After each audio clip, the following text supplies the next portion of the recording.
Assalamualaikum warahmatullahi wabarakatuh. Hai, kembali lagi. Namaku Aulia Putri Sinina dari kelas 11 TKJB.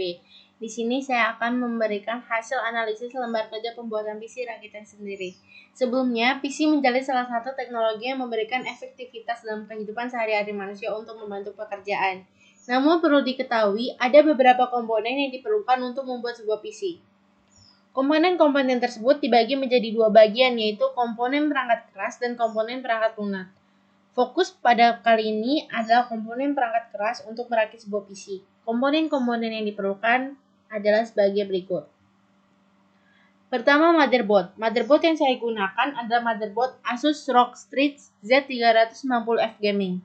Motherboard adalah papan utama berupa PCB yang memiliki chip BIOS atau program penggerak, jalur-jalur, dan konektor sebagai penghubung akses masing-masing perangkat.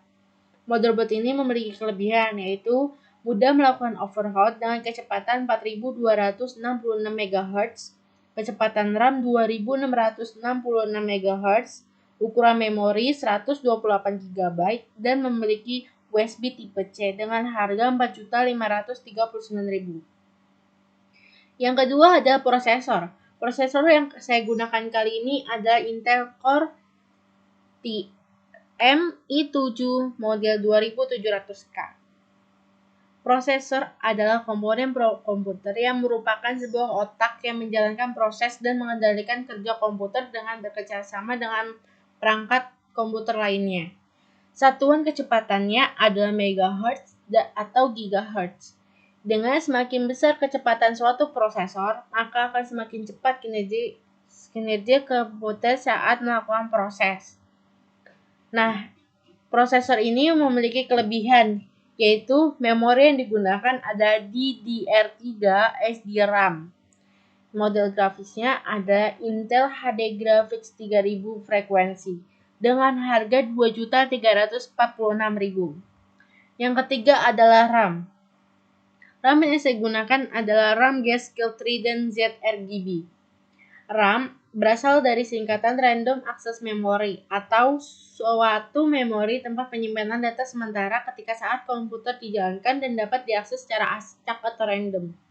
Fungsi RAM adalah mempercepat pemrosesan data pada PC atau komputer.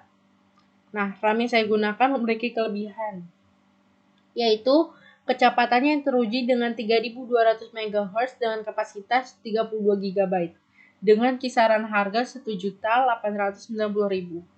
Yang keempat adalah power supply. Power supply yang saya gunakan adalah FGA Supernova 1600G2. Nah, power supply ini adalah perangkat keras yang berfungsi untuk menyuplai tegangan langsung ke komponen dalam komputer yang membutuhkan tegangan, misalnya motherboard, hard disk, dan lain-lain. Nah, power supply yang saya gunakan ini memiliki kelebihan, yaitu ukuran kipasnya yang 140, konektor PCIe 6 atau 8 pin 9 port 114 dengan berat 500 5.500 gram. Nah, dengan kisaran harga 7.300.000. Selanjutnya, CD-ROM. CD-ROM yang saya gunakan adalah CD-ROM Pioneer BDR 2209. CD-ROM memiliki arti bahwa sebuah hardware yang bisa membaca CD saja. Selain kegunaan dasar tersebut, CD-ROM juga digunakan untuk melakukan penginstalan sebuah OS atau operating system, game atau software lainnya, atau melakukan booting pada saat proses ke OS bila sebuah sistem tidak mau berjalan. Nah, CD-ROM ini memiliki kelebihan sendiri. Yang pertama, paket return modelnya berbentuk model BDR 2209. Di dalam drive model BDR 209 UBK, 16 kali Blu-ray Brunei, perangkat lunak Cyberlink Media Suite 10 dengan kisaran harga 3.390.000. Selanjutnya ada VGA card. VGA card yang saya gunakan adalah Bulldozer GT730.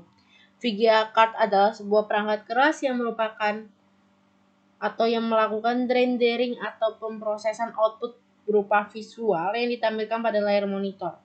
VGA singkatan dari Video Graphic Accelerator. Nah, VGA ini memiliki kelebihan, yaitu dengan kecepatan memori 1,8 GB, konfigurasi memori standarnya 1024 MB, memorinya DDR3, lebar memorinya 128 byte, bandwidth memorinya sampai 28,8 GB per detik dengan kisaran harga 1.100.000. Terima kasih. Wassalamualaikum warahmatullahi wabarakatuh.